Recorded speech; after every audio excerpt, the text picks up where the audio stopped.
Okay. आज हम बात करने वाले हैं बेसिकली डायूरेटिक्स। डायूरेटिक्स में हम बात करेंगे कार्बोनिक एनहाइड्रेस इनहिबिटर की। कार्बनिक एनहाइड्रेस इनहिबिटर बेसिकली किस तरीके से अपना डायूरेटिक एक्शन देता है। डायूरेटिक मींस ओवरऑल, ये नेफ्रॉन का एक स्ट्रक्चर है। ओवरऑल डायूरेटिक अगर क्या करेगा कि किसी भी तरीके से any how overall urinary output को क्या कर देगा, इंक्रीज कर देगा। मींस डायूरेटिक्स वो ड्रग्स होती हैं, वो डायूरेटिक्स को हम वाटर पिल्स भी बोलते हैं। डायूरेटिक्स ओवरऑल यूरिनरी आउटपुट को क्या करते हैं, इंक्रीज करते हैं। तो देखते हैं किस तरीके से एसिटाजोलामाइड डायूरेटिक एक्शन देता है। देखिए एसिटाजोलामाइड जो बेसिकली ये बाइंड करता है non competitively.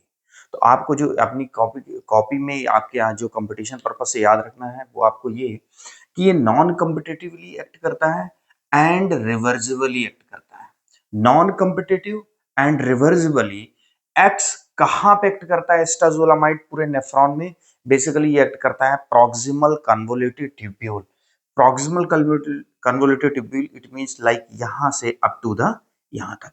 So this is the part of PCT, right. तो पीसीटी में एक्ट करता है, प्रॉक्सिमल कन्वोल्यूटिव ट्यूब्यूल में एक्ट करता है और बेसिकली ये क्या करता है, रीएब्जॉर्प्शन। रीएब्जॉर्प्शन मैंने आपको बताया था कि किसी का सपोज करिए ब्लड वेसल्स है, तो किसी का मूवमेंट ट्यूबुलर ल्यूमेन से कहां हो, ब्लड में, उसको एसिटाजोलामाइड उसको हम क्या बोलते हैं, रीएब्जॉर्प्शन। और एसिटाजोलामाइड बेसिकली इस रीएब्जॉर्प्शन को कम करता है, किसके, सोडियम के। तो अब आप क्या बोलेंगे कि acetazolamide non competitively reversibly acts over the proximal convoluted tubules and inhibit the reabsorption of sodium ion।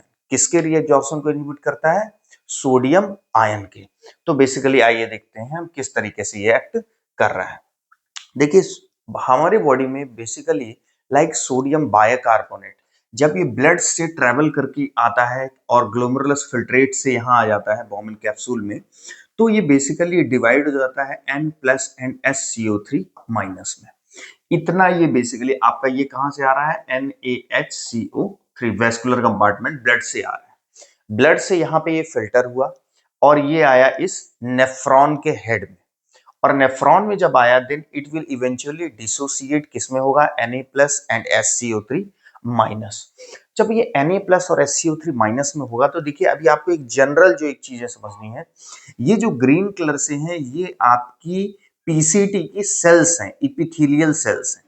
तो आपका जो ओवरऑल ये मैकेनिज्म ऑफ एक्शन का ये डायग्राम दिखाया गया है किसके, एसिटाजोलामाइड की, ये किस तरीके से सुटेबल है और कैसे इसको हम रीड करेंगे, अंडरस्टैंडिंग बनाएंगे। तो देखिए आपको क्या करना है कि ये आपका इधर देखिए ये आपका ट्यूबुलर ल्यूमेन है, इसमें कोई डाउट नहीं होगा, ब्लैक कलर के ये आपका क्या है, पीसीटी की सेल्स है, मतलब ये क्या है, इपिथेलियल सेल्स है।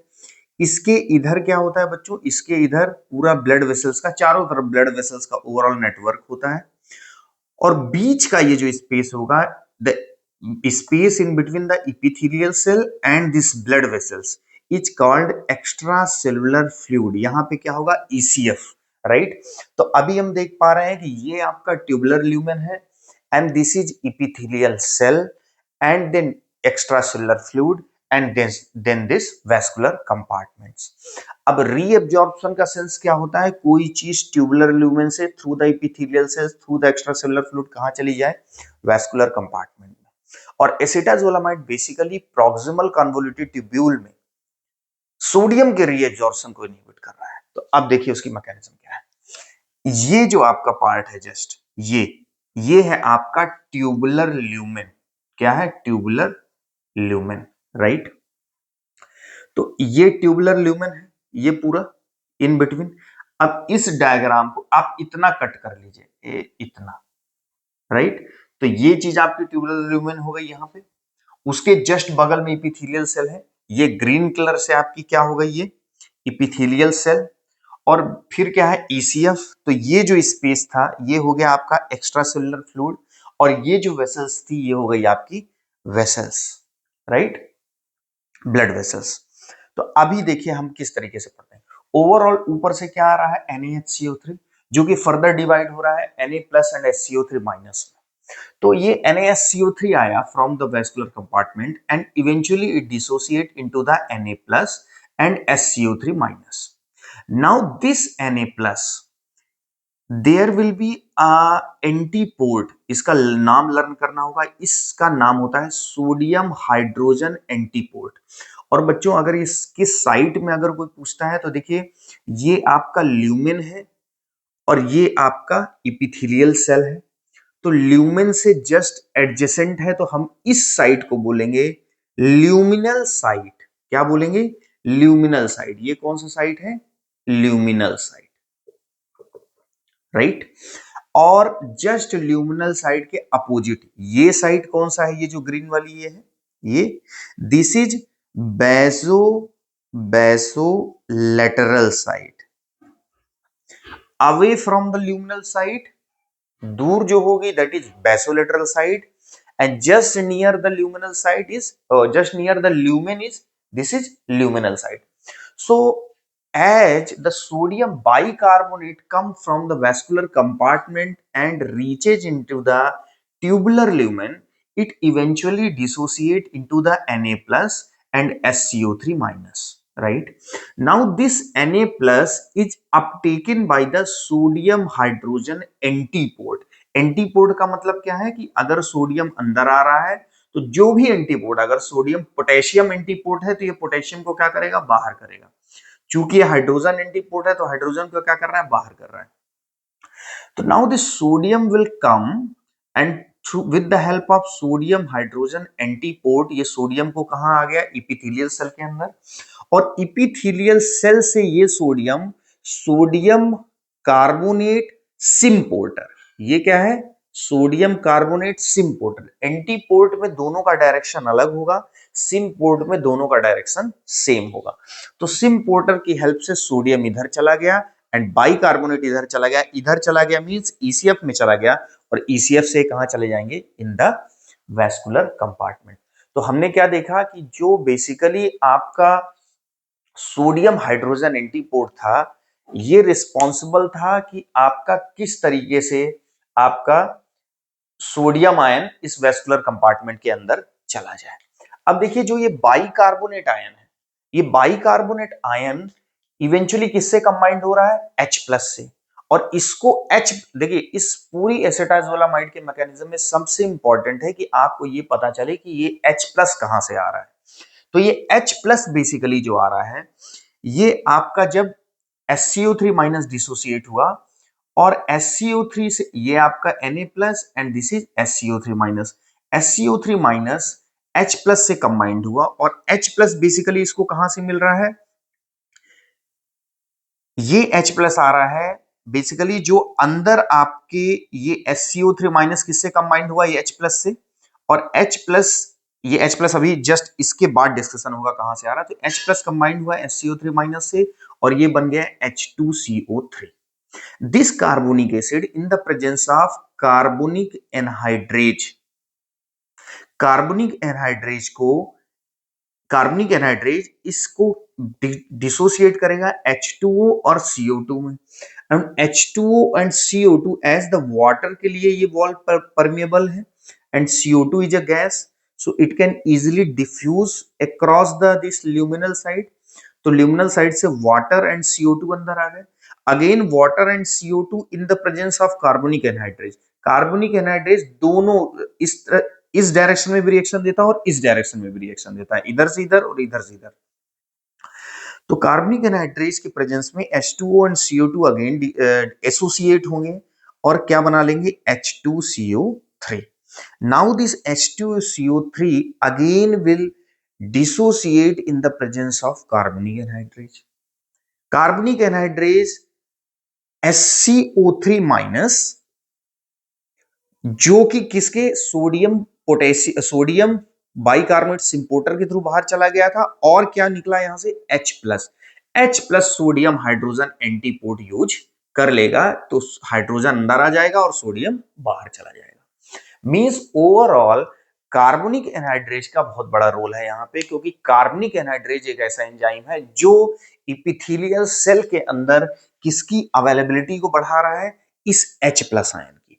और इस H प्लस आयन की ओवरऑल अवेलेबिलिटी को बढ़ाने से ही एक्चुअल में वर्क कर रहा है क्या, सोडियम हाइड्रोजन एंटीपोर्ट, ताकि सोडियम बाहर जा सके और बाइकार्बोनेट और सोडियम बाहर जा सके, इपिथेलियल सेल से रीअब्जॉर्ब हो सके एंड मोर H धन आयन ट्यूबुलर ल्यूमेन में आ सके। तो एक तरीके से ये पूरी एक साइकिल है due to the carbonic anhydrase enzyme.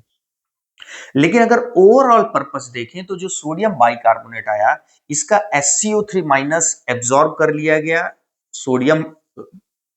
Sodium bicarbonate सिंपोर्टर के through in the blood, right, and यहां से इसका क्या कर दिया गया, रीएब्जॉर्प्शन। मतलब overall the reabsorption of SCO3 minus and sodium is just because the sodium hydrogen antiport and sodium bicarbonate symporter and बीच में कौन इन्वॉल्व है, कार्बनिक एनहाइड्रेज। तो अब बेसिकली हम जो एसिटाजोलामाइड पढ़ रहे हैं, acetazolamide is a carbonic anhydrase inhibitor. अब जब ये कार्बनिक एनहाइड्रेज को इनहिबिट करेगी तो देखिए क्या होता है। अब जब इसने कार्बनिक एनहाइड्रेज को इनहिबिट किया, ये स्टेप इनहिबिट किया इसने, राइट, इसने ये स्टेप को इनहिबिट किया एंड इसने इस स्टेप को इनहिबिट किया। तो बच्चों जब आपका बेसिकली अगर आप देखें तो अब आपका जब बाइकार्बोनेट, ये स्टेप आपका बेसिकली जब कार्बनिक एनहाइड्रेज इनहिबिट होगा तो क्या डेवलप नहीं होगा, यहां पे किसका फॉर्मेशन नहीं होगा, H प्लस आयन का। और H प्लस आयन का जब फॉर्मेशन नहीं होगा तो सबसे पहले कौन सा एंटीपोर्ट बंद होगा, sodium hydrogen antiport.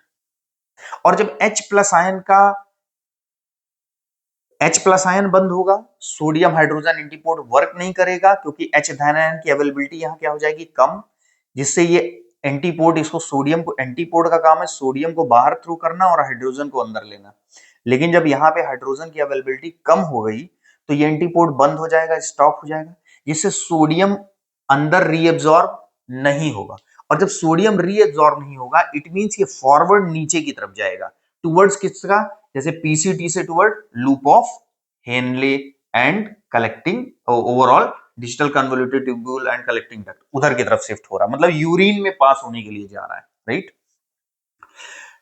And one more thing, जब सोडियम इधर आ गया एंड यहां से भाई कार्बनिक एनहाइड्रेज यहां पे भी है तो ये भी इनहिबिट होगा, तो ओवरऑल ये क्या, SCO3 माइनस SC3, जब ये H धन आयन नहीं बनेगा इट मींस SCO3 माइनस भी नहीं बनेगा, और SCO3 माइनस नहीं बनेगा इट मींस यहां पे बेसिकली SCO3 माइनस, यहां पे भी एक्चुअली में कार्बनिक एनहाइड्रेज है, हर जगह यहां पे कार्बनिक एनहाइड्रेज है, ये भी एसोसिएट कर ले। तो जब यहां पे इनहिबिट हो गया तो ये भी आपका क्या होगा, ये भी कंबाइंड नहीं होगा, H2CO3 नहीं बनाएगा, तो SCO3 माइनस भी आगे पास होगा, तो क्या निकला, SCO3 माइनस। तो overall due to the inhibition of carbonic anhydrase enzyme, more and more sodium will pass distal to the nephron, will not reabsorb, number one. Number two, carbonate ion does not combine with H plus because the unavailability of H plus due to the inhibition of carbonic anhydrase, and this HCO3 minus again will pass digitally, तो ये again अब Na plus and SCO3 minus again digitally pass होंगे। तो अब overall होता क्या है, देखिए बच्चों यहां पे एक कॉन्सेप्ट आपको याद रखना है, कोई भी डायूरेटिक्स आप पढ़ें, जितनी ज्यादा सोडियम की अवेलेबिलिटी आप कलेक्टिंग डक्ट में पढ़ाते हैं, कहां पढ़ाते हैं, कलेक्टिंग डक्ट में, तो यहां पे सोडियम की अवेलेबिलिटी, चूंकि यहां पे आप, अब भाई ये डिजिटली ये इधर फॉरवर्ड आएगा तो मतलब क्या क्या है, यहां पे sodium ion and SCO3 minus ion mainly.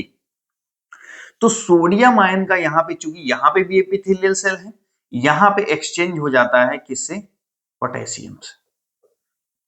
तो आपको ये याद रखना है कि जितना ज्यादा डिजिटल कन्वोल्यूटेड ट्यूब्यूल में सोडियम की अवेलेबिलिटी बढ़ेगी, देखिए बाइकार्बोनेट आयन, तो यहां पे ये बाइकार्बोनेट आयन आ गया SCO3 माइनस, राइट। अब ये सोडियम का एक्सचेंज किससे हो गया, पोटेशियम, तो यहां पे तो मेनली क्या आया, पोटेशियम, एंड कुछ अमाउंट किसका आया, सोडियम का।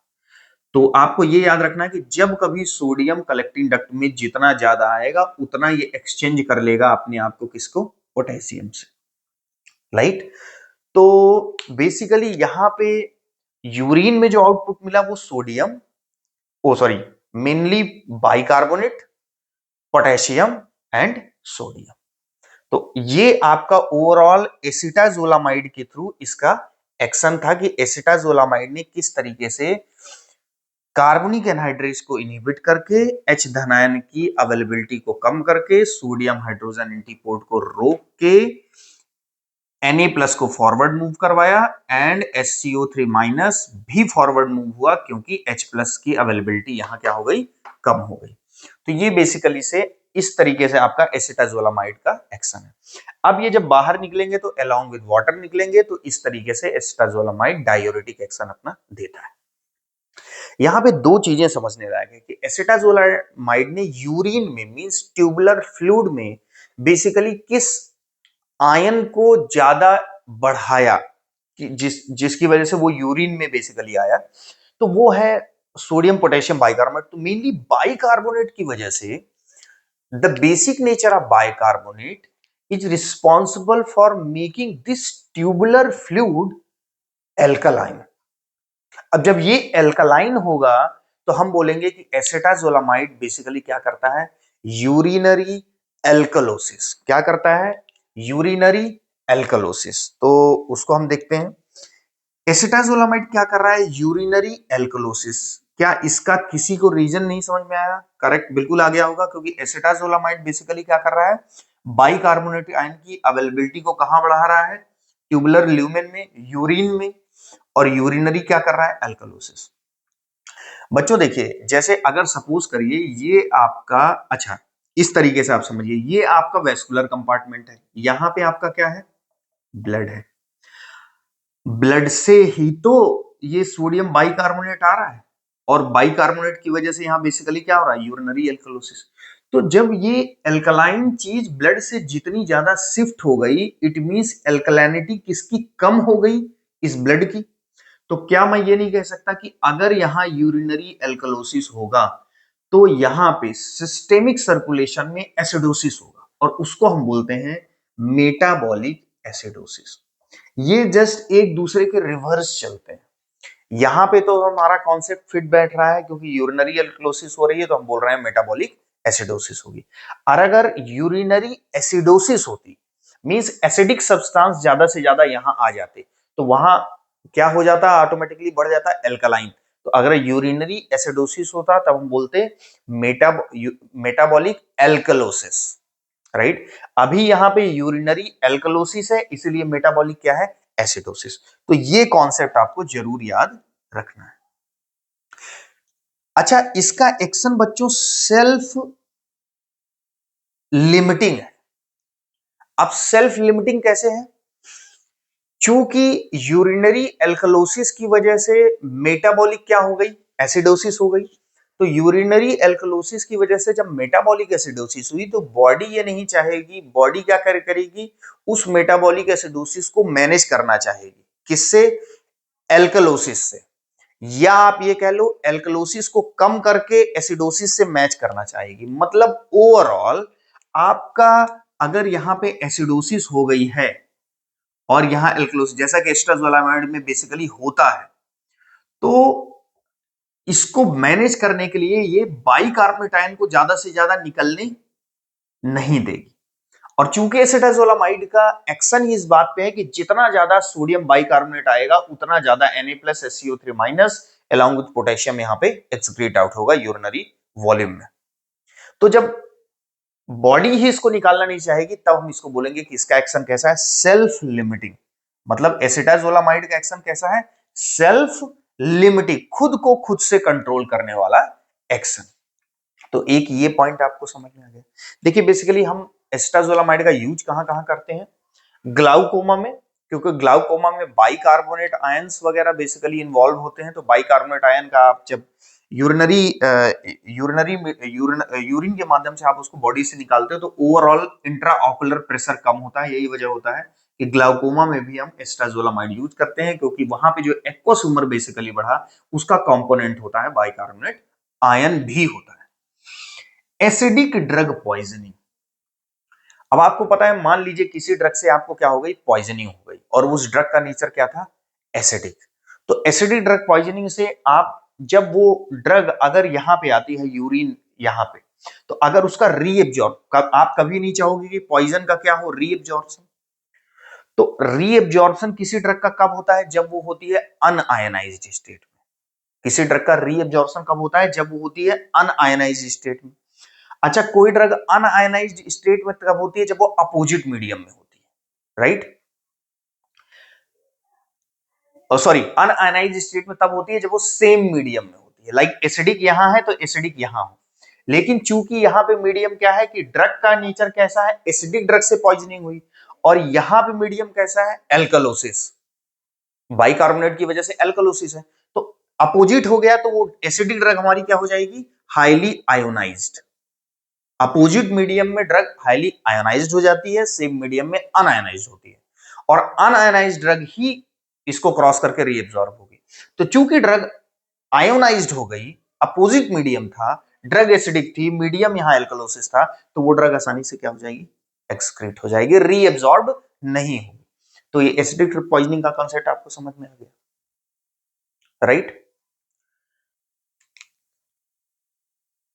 एक्यूट माउंटेन सिकनेस, जो बेसिकली पर्वतारोही होते हैं, ठीक, वो एक्यूट माउंटेन सिकनेस वो क्या करते हैं कि जैसे जब कभी ऊपर जाते हैं तो उनका जो है ऊपर ऑक्सीजन का लेवल बेसिकली क्या होता है, कम होता है।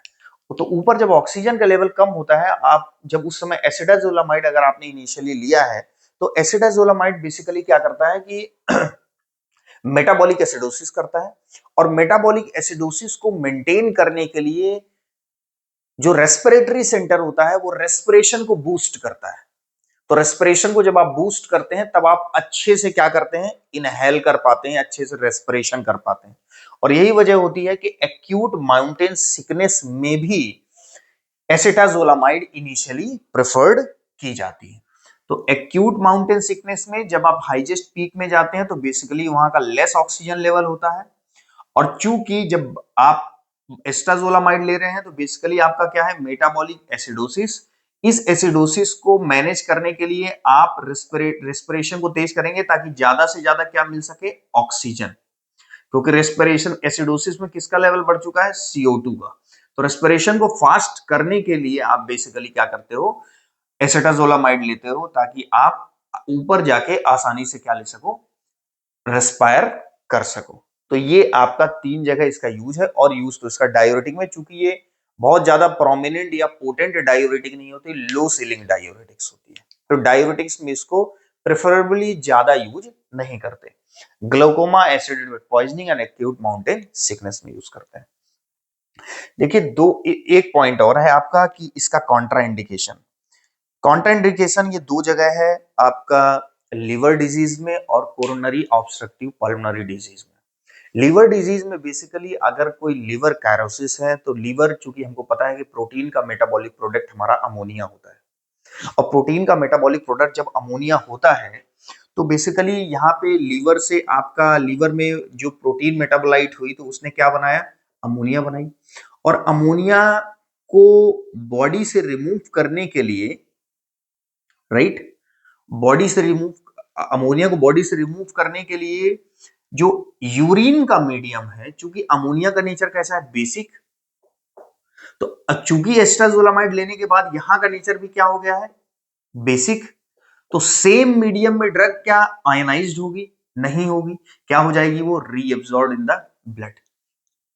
तो ये हमारे लिए प्रॉब्लमेटिक हो जाएगा कि लीवर डिजीज लाइक कैरोसिस में, जहां पर आपका अमोनिया का फॉर्मेशन ज्यादा से ज्यादा हो रहा हो, अमोनिया को हम, एसिटाजोलामाइड की थेरेपी में आप हैं तो अमोनिया को ज्यादा से ज्यादा एक्सक्रीट आउट नहीं कर पाएंगे, क्योंकि यहाँ का मीडियम क्या हो गया है, एल्कलाइन हो गया है।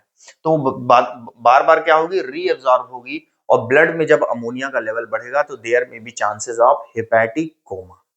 तो लीवर डिजीज में आपका बेसिकली इसको यूज नहीं करते, किसको, एसिटाजोलामाइड को। Coronary obstructive pulmonary disease. देखिए कोरोनरी ऑब्स्ट्रक्टिव पल्मोनरी डिजीज में आपको इनहेल और एक्सहेल में बेसिकली दिक्कत होती है। तो इसमें बेसिकली क्या होता है कि आपका जो प्रेशर ग्रेडियंट होता है एल्वियोलाई का वो कम हो जाता है, जिसकी वजह से ऑक्सीजन का ट्रांसफर जो होता है ब्लड में वो कम होता है। और जब ऑक्सीजन का ट्रांसफर कम होता है तो ब्लड में धीरे धीरे किसका लेवल बढ़ता है? कार्बन डाइऑक्साइड का। तो बेसिकली यहां पे क्या करते हैं, जब कार्बन डाइऑक्साइड का लेवल बढ़ता है तो कार्बन डाइऑक्साइड का लेवल जब बढ़ेगा तो वो बेसिकली क्या करेगा? आपका मेटाबॉलिक एसिडोसिस करेगा। और चूंकि एसिटाजोलामाइड से अगेन आपको क्या हो रहा है? Metabolic acidosis. तो आप ऐसी चीज या ऐसी ड्रग नहीं लेंगे जो अगेन में सब मेटाबॉलिक एसिडोसिस को और इंड्यूस करे, क्योंकि सीओपीडी में आपका मेटाबॉलिक एसिडोसिस होता है। तो वहां पर आप सीओपीडी में भी कॉन्ट्राइंडिकेटेड होगा आपका क्या? एसिटाजोलामाइड। तो इस तरीके से आप इसका मैकेनिज्म ऑफ एक्शन, इसकी थोड़ी प्रॉपर्टी, इसका बेसिकली आप कहां यूज करते हैं, इसका नेचर क्या है और कहां ये कॉन्ट्रा इंडिकेटेड है। तो आई होप कि आप एक अंडरस्टैंडिंग बना पाए होंगे। आपको अगर कंटेंट समझ में आता है तो आप प्लीज चैनल को सब्सक्राइब जरूर करें और अपने फ्रेंड के साथ शेयर करें। Thank you very much.